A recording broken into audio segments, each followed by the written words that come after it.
Hindi raw magpapapressure si Senate President Cheese Escudero sa mga anyay kampong nagsusulong at kumukontra sa impeachment trial ni Vice President Sara Duterte. Ang gusto nila, madaliin namin yung aming constitutional duty. Gagampanan namin yun, pero hindi sa oras na gusto nila porkit nagmamadali sila.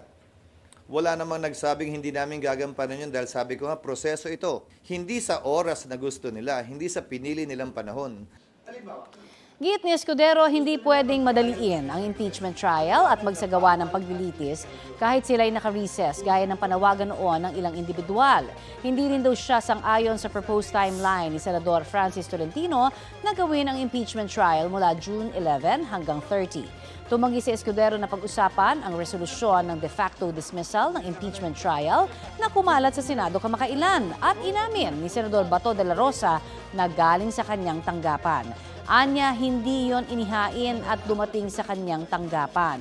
Wala pang komento sina Tolentino at de la Rosa kaugnay sa sinabi ni Escudero.